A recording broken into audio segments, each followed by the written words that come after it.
For the much anticipated fireside chat, we're honored to have Dr. Chi-Hong Lin as our moderator.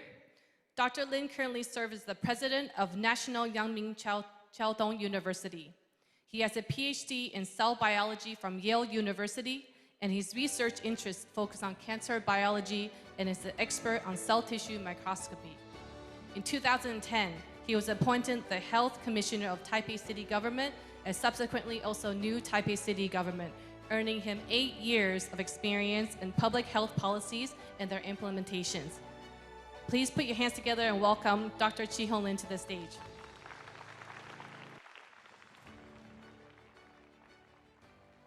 Also joining the fireside chat is Mr. Mark Chen. Mr. Chen is the head of Frontiers Research at OpenAI, and where he focuses on multimodal and reasoning research. He led the team that created DALL-E 2 and the team that incorporated visual perception into GPT-4. Prior to joining OpenAI, Mark worked as a quantitative trader at several proprietary trading firms, including Jane Street Capital, where he built machine learning algorithms for equities and futures trading. His parents are Taiwanese and have spent his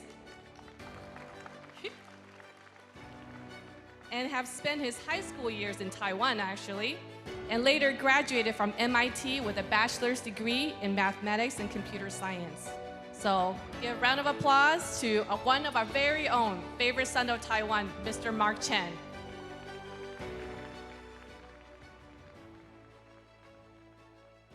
And our main speaker for the fireside chat, I'm sure, is no stranger to anyone here. Mr. Sam Altman is the CEO of OpenAI and chairman of Helion Energy. He has become known as the man behind the AI revolution and a legend in Silicon Valley despite his young 38 years of age. His vision to make the most cost of energy and intelligence fall to near zero as a way to create abundance and accessible for all. He is also the chairman of WorldCoin, a global UBI experiment, and Retro, a partial reprogramming longevity company. He was formerly the president of Y Combinator, where he expanded the scope of the program and mentored thousands of founders of many of the most successful startups of the last decade. As you can see, his influence on the world is no joke. So let's give us a round of applause to the favorite son of the world, Mr. Sam Altman. Thank you, Shirley. And now over to our moderator, Professor Lin. 接下来把时间交给主持人林奇宏校长。 Okay, Mark and Sam, welcome to Taiwan. Thank you. I know that you swing by Taiwan and you're going to stay for less than a day. So thank you very much. Very happy to be here. So did the previous talk feels like back to the classroom again? Yeah, Andrew was my professor when I was an undergrad, so it does bring it back. Okay, great. So in the next 25 minutes, I think I will go through the topics that the audience, both in this room and online, will be very interested in, which is what's your keys to succeed and your areas to implement and to apply, and ways to sustain, and things to worry about. So maybe we should follow that order. But before I begin, you want to say a few words to the audience? Just say hello and how many times have you been in Taiwan? Sure. Hello. This is my third time to Taiwan, and I wish I had a longer one. This is a very short visit, but it's been a great day so far.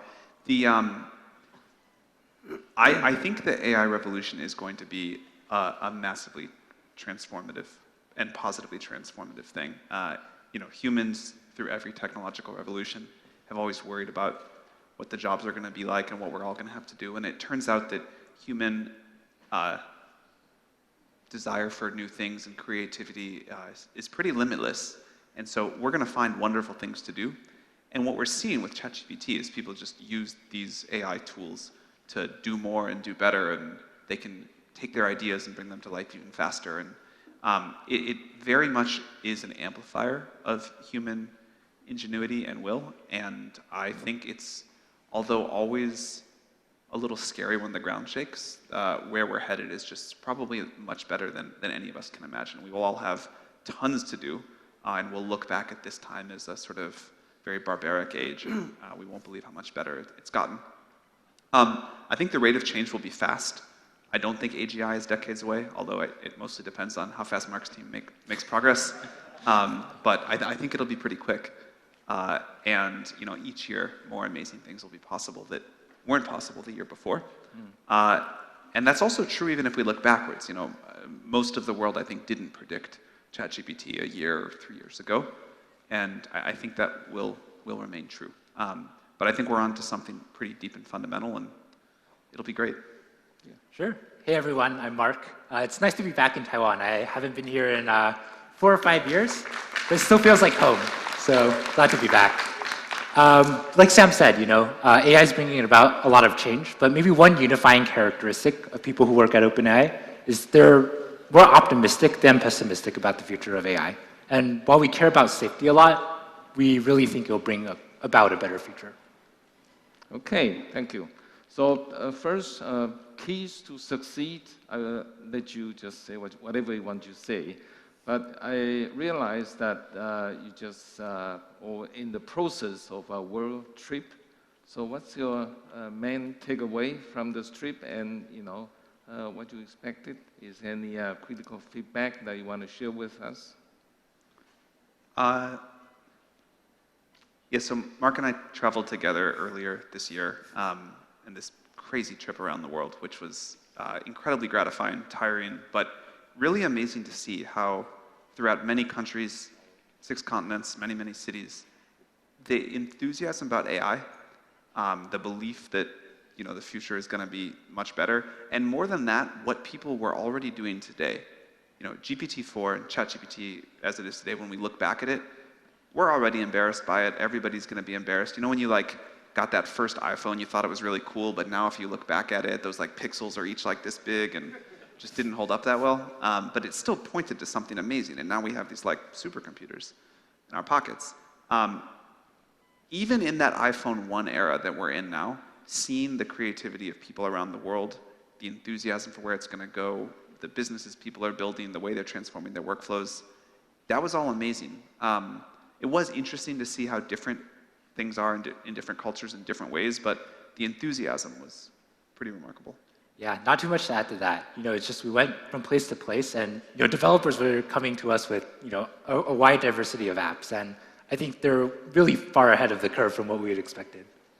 Yeah, that's good to know. So it seems that opportunities are everywhere, right? So based on whatever infrastructure and platform you have built, yeah. So that moves to my next question, which is the areas to apply. And also, I think very importantly, if it is a platform like the electricity that Professor Ng mentioned about, specifically in what area that you think will be nourished in the next decades. And I know that OpenAI, you started with a NPO, but now you are a profit-making company, just a regular company. So what you point yourself, on these 2 roles, please? You want to do new areas and I'll do company Sure, structure? yeah. Which direction that we want to take OpenAI? Or kind of what areas are we most excited about for people to build on? Yeah. So, I have to plug the areas that I personally research. So I focus on multimodal and reasoning research. And I really think that these are the 2 most promising directions going forward. First, with multimodal, right? We want our models to access what we see, what we hear, and to be able to generate novel content, that we couldn't generate ourselves. And I think this will really unlock a bunch of new interfaces for the model. And on reasoning, today the model still makes silly mistakes here and there, right? And we really want to get to the point where, in order for the model to be truly assistive and robust, that it doesn't make these mistakes anymore and can really be kind of a sparring partner for ideas. Yeah, I just want to underscore how big of a deal it is if we get reasoning to work. GPT-4 can reason the tiniest bit some of the time, but it clearly is not doing what we do, even like what a child can do. And GPT-4, although it can do a very good job mimicking what humans have done, doesn't feel like it's going to go like invent new science. And if we can teach these models to reason, then I think we can contribute to the sum total of human knowledge, and that's when the world will really transform. If we can make more scientific progress in 1 year with these tools than we could in 100 without them, the quality of life will go up for all of us so much. Some areas that I'm particularly excited about are education, healthcare, personal productivity tools like what we see people do using these coding tools. That's been amazing. I think those will all be great. And then on the company structure side, so we started as a nonprofit. We knew that training these systems were going to be expensive, but we had no idea how expensive. And when it became clear to us that we were eventually going to have to spend hundreds of billions of dollars on building out infrastructure if we wanted to get to our goal, we knew that the nonprofit structure we started with wasn't quite going to work, but the reasons that we started with the nonprofit structure were still super important. We wanted to get the incentives right. We wanted a way to sort of return the benefits and the governance of this technology to society as a whole. Wouldn't make sense for like one company to own electricity. If we were successful enough to invent AGI, it wouldn't make sense for one company, I think, to control that either. And so we came up with this idea of a capped profit. We have a nonprofit that governs us. We have a capped profit to still let capitalism do its magic for our investors and our team. But then beyond that, the nonprofit gets the excess. Yeah, okay. That move to my third question is, what's the way to sustain? I know that the computation costs a lot, and so people have been worrying about the energy consumption. And I also read upon one of your wish list in what you want to do next is to reduce the cost of energy and intelligence to near zero. So, what's the way to, make such kind of AI and the future development sustainable, both from the energy perspective and from the population of people's perception view? Yeah. Fusion. And if that doesn't work, then solar. The energy needs as we look out are enormous. I think the cost of intelligence over time should trend towards the cost of energy. And there's going to be huge demand for intelligence, and thus huge demand for energy.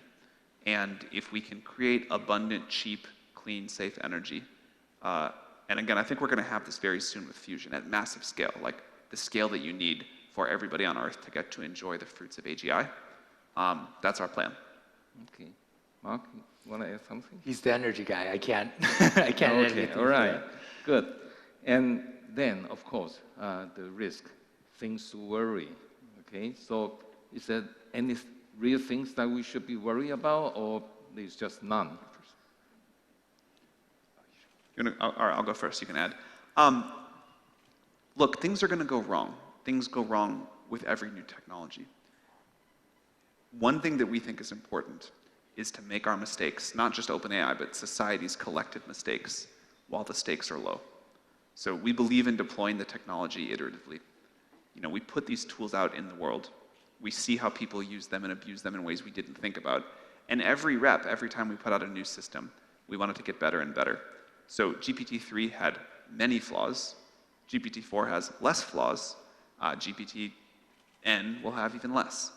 And the way that systems get safer and the way that we collectively as society get to steer them is this iterative process of using them in the real world, seeing what breaks, fixing that, using them a little more, making them a little better, a little more powerful, and that'll keep going.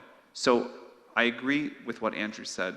I think we have, as a society, successfully confronted very risky technologies and very powerful systems, institutions before, and we'll do that again.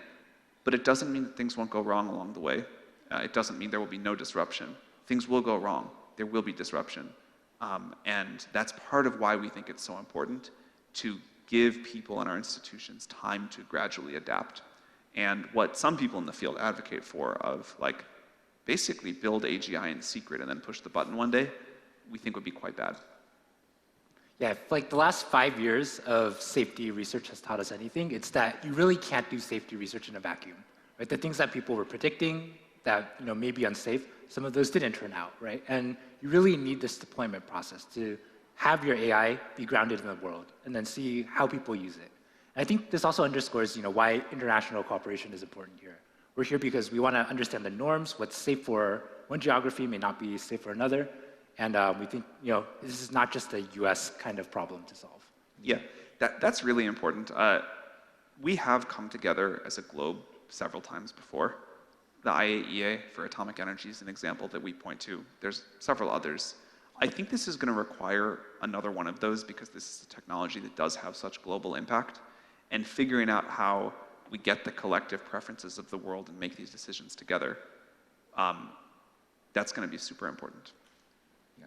Do you worry about biased database or misinformation?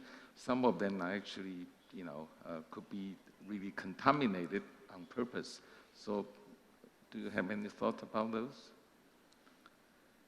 You want to go first? Sure, yeah. Of course, yeah, we worry a lot about bias. And I think this goes back to the point of, figuring out what the different geographies define as bias, because it really varies from place to place. And, misinformation, people will put incorrect content out there. Our model is trained to predict content on the internet. So there are mitigations we have to do after training to make sure that we reduce as much as possible the scope of misinformation regurgitation. No two people on Earth will probably ever agree that one system is unbiased. And so one of the things that we think is really important is that we can make systems perform reliably, that society as a whole agrees on what the wide bounds are, and then in different contexts, different cultures, different subgroups, different individuals, there's a lot of ability to get the system to behave in a particular way. And that ability has worked far better than people have thought. So it's certainly true that if you just train a model on the raw internet, you're going to get something that most reasonable people would call biased in different ways. But with techniques that we and others have developed, like reinforcement learning from human feedback and a whole bunch of other things, you can surprisingly steer these models. And so you can kind of configure it how you want. OpenAI makes some decisions, but you can change it a lot. And this idea of empowering individuals, but setting the edges and also the sort of standard behavior well, I think is really important. And again, this has surprised even the experts in bias. They've said this just works way better than they thought. GPT-4 out of the box is like less biased than a human expert in these topics. And the configurability per user is pretty doable. Now, on the question of misinformation, that's a really hard one. It's hard to define that. It's hard to agree on it. I again come to this thing of the metric should be reliability. Like if you ask the model to follow a certain set of like ground truth facts, can it do that well? And I think a lot of Mark's team's work will turn out to be very important for that. Yeah, people also worry about technology, especially high tech, will cause inequality or inequity for the society. So do you think the generated AI will worsen or maybe? Absolutely not. Yeah. I think in general, technology is a force for equalizing. And if the common example everybody uses is a very poor person and the richest person in the world get the same iPhone. Mm-hmm. And that's not been, things like that have not been true throughout history. But if you think about a tool like AI, if everybody on Earth can get access to the best tutoring system ever, the best medical care ever, that helps everybody. But that relatively helps poorer people more than richer people who can already pay a lot for intelligence. Same thing with energy. This is like really true throughout history. If you study the decrease in the price of energy over time, that has always helped the poorest half of the world more than the richest half. So I think technology does this in general. AI will be a super strong force for it. Okay. Now, There was a but. Please.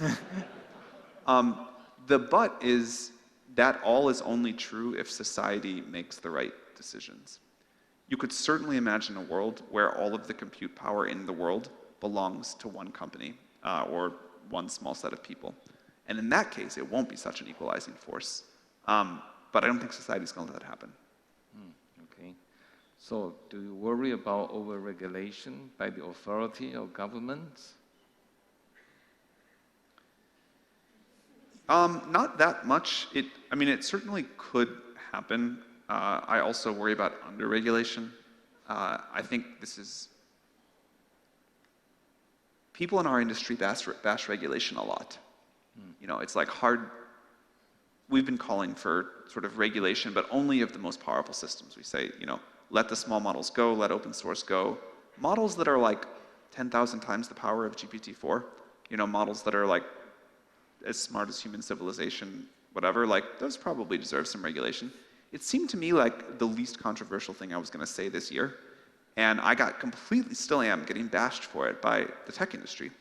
And there's this reflexive anti-regulation thing. But regulation has been not a pure good, but it's been good in a lot of ways. You know, I don't want to have to like make an opinion about every time I step on an airplane how safe it's going to be. But I trust that they're pretty safe. And I think regulation has been like a positive good there. Same thing for medicines or whatever. So it's possible to get regulation wrong, but I don't think we sit around and fear it. In fact, we think some version of it's important. Okay. You don't worry about it, Mark? Well, on regulation, I think Sam said a lot, but just kind of going back to inequity, whether AI causes more inequity, I think there's two examples that come to mind. First, code generation. You know, code generation helps people who are, you know, learning to code or just kind of beginning at coding much more than it helps an expert who kind of already knows the language.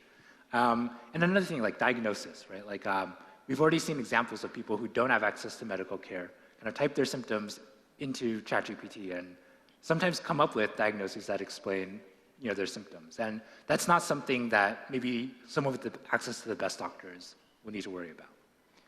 Okay. Usually I don't ask the following question to the people like your ages, but I'm very interested in asking, do you have any words to our next generation?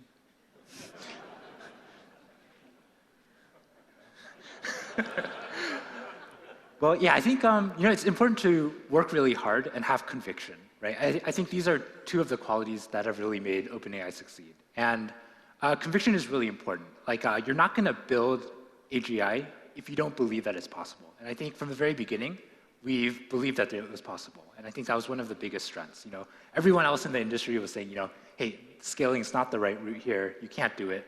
And we just kind of had that conviction and that optimism. And of course, you do have to work hard. Yeah.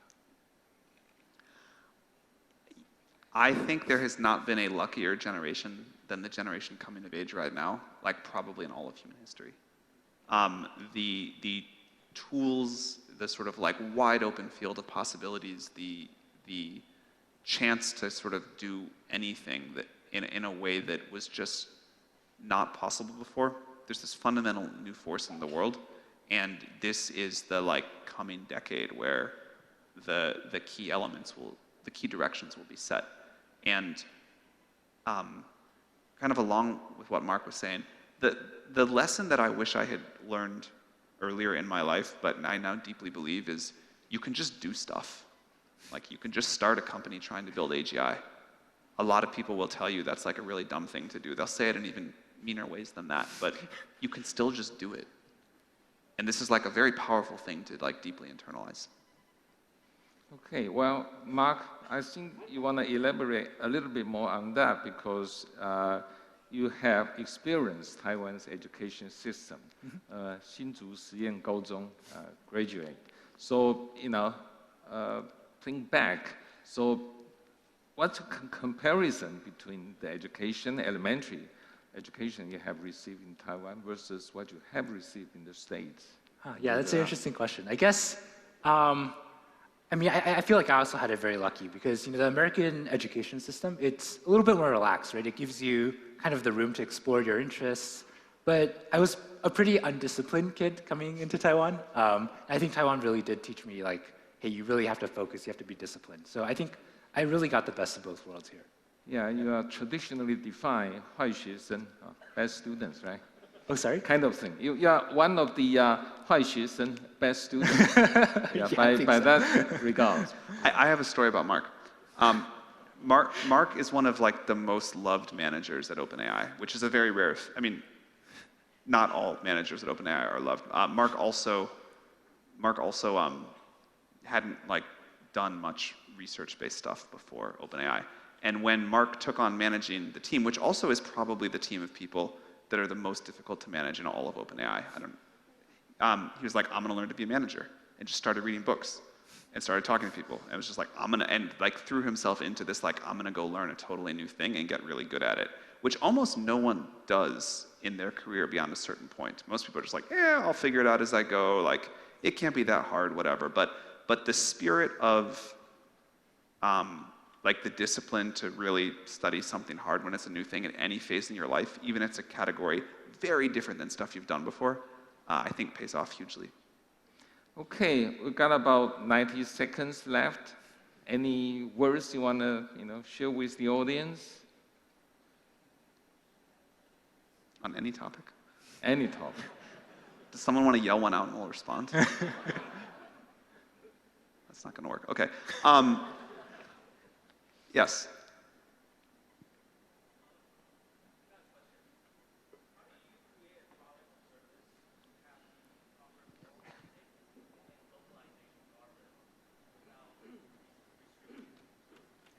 How do you create a product or service to be localized without restricting its potential? The proper guardrails? Oh, so one of the things that I think, that's a great question, thank you. One of the things that I think is so surprising about this kind of technology relative to what people thought, and Andrew mentioned this earlier, is if you just prompt the models, if you just tell it how you want it to behave, it can do a pretty good job. And that ability, I think, is going to get better fast. So as we look to future versions of GPTs, the ability to control the models and get reliable behavior, to localize it, to have it follow what you want, you'll really just say in natural language, here's what I want you to do, and it'll do it. And speaking of equalizing forces, the fact that you get to just like tell the computer what you want in natural language, which everyone knows how to do, and it will do it, is this amazing new thing. So it works a little bit with GPT-4. It'll work much better with future models. But we're heading to this world where it's like the Star Trek computer. And you just say, this is what I want, and the thing happens. And for all questions like that, how do I get it to do this? How do I get it to do that? The answer is you just tell it, and it'll do it. And I think that's going to be a very, to all of us, that's going to feel like a very new thing. Kids that are growing up now will expect it, but that'll be how we deal with computers. Yeah, I want to borrow your words to finish this sector, which is to potentiate the benefit and to mitigate the risk. Thank you both very much. Thank you. Thank you. Thank you very much to Professor Lin.